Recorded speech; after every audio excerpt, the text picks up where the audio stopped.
Roberto Martinez, shame on you as a manager. I'm telling you, shame on you as a manager. तुमने Belgium के golden generation को भी खराब किया था, तुम यहाँ पे पोर्तुगल के गोल्डन जनरेशन को खराब करने के लिए फिर से आ गए हो।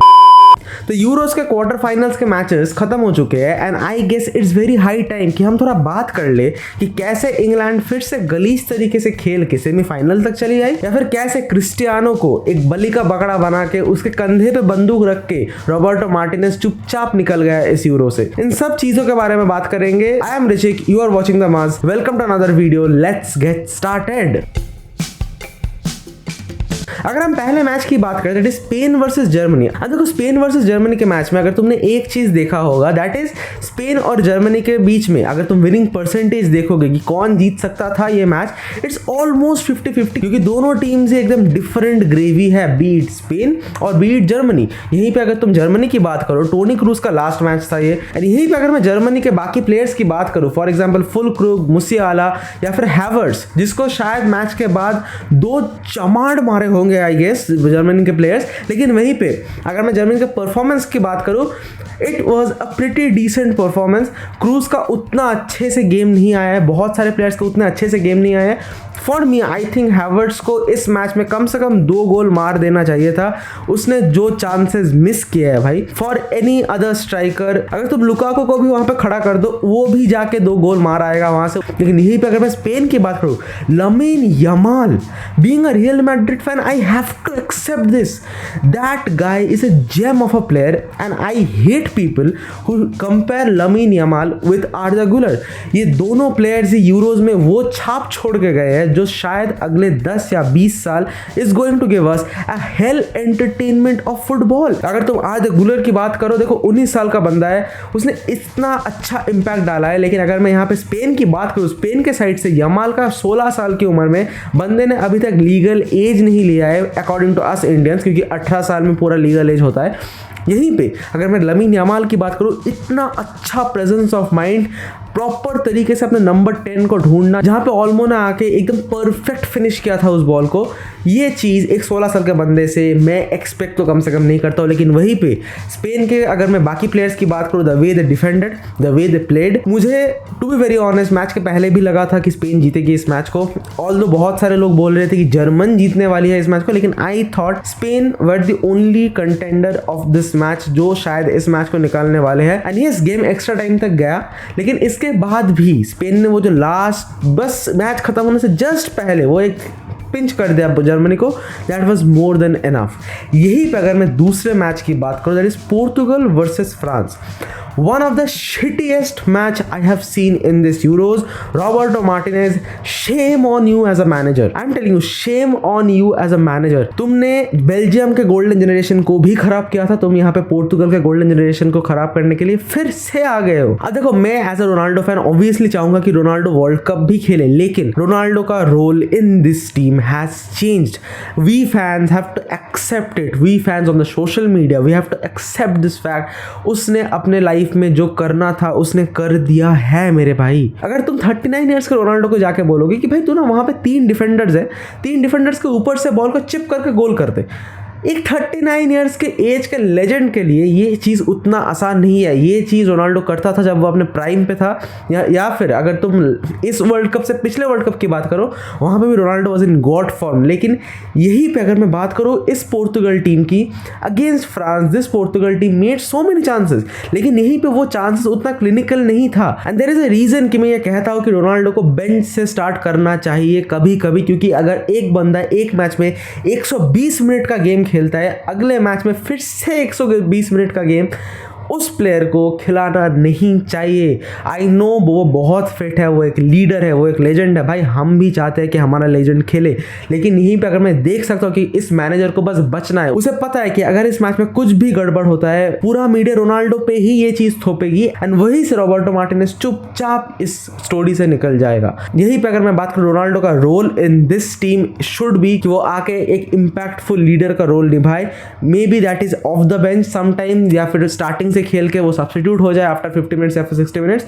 लेकिन यहीं पे अगर मैं बात करूँ, Ronaldo's main work is to encourage the entire team and वो ये चीज़ करता है। लेकिन at the same time Ronaldo को फोर्सफुली उस मैच में घुसा देना जहाँ पे उसका आउटपुट लेजिट ज़्यादा है नहीं भाई। अगर इस मैच में अगर तुम देखोगे, एक्स्ट्रा टाइम पे जाके एक बॉल आया था रोनाल्डो पे जो उसने बाहर मार दिया। यस, बहुत चीज़ें हो सकती है कि उसने मिस कर दिया या फिर उसके फुट के साथ ठीक से कनेक्शन नहीं बैठा था। लेकिन आई विल से कि Roberto Martinez had been a bit of a shitty manager in terms of using Ronaldo as a striker for 120 minutes in the entire match. I as a Ronaldo fan will obviously tell कि भाई Ronaldo को world cup में भी रहना चाहिए, लेकिन मैं ये नहीं कहूंगा कि रोनाल्डो एक स्टार्टर बन के खेले इस टीम में। Ronaldo should come of from the bench, वो आके इंपैक्टफुल मिनट्स दे टीम को जहां पे वो शायद 1-2 गोल कर सके। उसको गेम में लाना पड़ेगा। अगर तुम उसको इस पोजीशन पे खिला दोगे या फिर इस टैक्टिक्स के साथ खिला दोगे जहां पे वो पूरा ही फ्रीज आउट हो जाता है, in that case it is not going to work. I am very sorry Roberto Martinez, but you have let the whole Portugal team down. यहीं पर अगर हम नेक्स्ट मैच की बात करें कि that is Netherlands versus Turkey. Netherlands versus Turkey के match में एक बहुत ही इंटरेस्टिंग चीज था कि भाई आर्दा गुलर ने फिर से एक असिस्ट दिया है अपने टीममेट को जहां पे टर्की ने लीड ले लिया था। लेकिन वहीं पे अगर तुम मुझसे पूछोगे, आई न्यू कि नेदरलैंड एक गोल तो मारेगी। इस यूरोज में जिस भी टीम ने एक गोल मार के पीछे बैक लाइन में बैठ गए थे, वो सारे टीम्स एंड में जाके मैच हारे हैं। And that is a clear proof कि अगर तुम फुटबॉल डर डर के खेलोगे या फिर अगर तुम ये सोचोगे कि भाई एक गोल तो आ गया, बैठ जाते हैं पीछे, अगला टीम आके तुम पे थोप के जाएगी भाई और गोल्स। लेकिन यहीं पे मैं इस टर्किश टीम को उतना ही कॉन्ग्रेचुलेट करूंगा क्योंकि उन्होंने आउट ऑफ ऑल एक्सपेक्टेशंस इस मैच में आए, beating Austria in the last round of knockouts. लेकिन यहाँ पे आके एक इम्पैक्टफुल परफॉर्मेंस देना फॉर द कंट्री, जिस कंट्री को हम लोगों ने शायद उतना रेट नहीं किया था कि वो क्वार्टर फाइनल्स तक आ जाएगी। I think that was a very great game. लेकिन यहीं पे अगर मैं नेदरलैंड्स की बात करूँ, Koeman did a very good job when he played his own team. लेकिन यहीं पे अगर मैं बात करूं कि नेदरलैंड्स में एक फ्लम्बल हुआ था, एक फ्री हेडर था जब टर्की ने वो गोल मारा था। एंड यहीं पे नेदरलैंड के डिफेंस को थोड़ा और कॉम्पैक्ट रहना जरूरी है। लेकिन it was a great comeback. Like I knew कि एक गोल आने वाला है, लेकिन यहीं पे नेदरलैंड 2-1 का कमबैक कर देगी, that too in 90 minutes.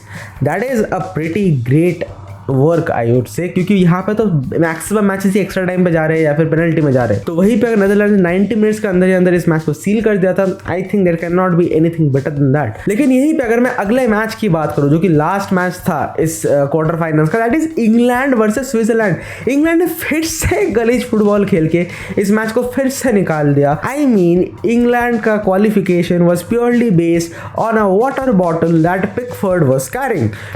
England ने इस पूरे मैच में क्या किया था तुम मुझे बताओ। Yes, England looked a bit better than other matches जो उन्होंने पहले खेले थे, क्योंकि पिछले मैचेस में वो लिटरली सो ही जाती थी फील्ड में। इस मैच में एटलीस्ट इंग्लैंड आगे आई, कुछ अटैक्स उन्होंने बनाए थे, लेकिन उसमें भी उतना शार्पनेस नहीं था from the end point. And यहीं पर अगर तुम साका के गोल की बात करोगे, आई विल टेल यू कि उसमें साउथगेट का 1% भी इंटेलिजेंस नहीं है, वो एक प्योर ब्रिलियंस है।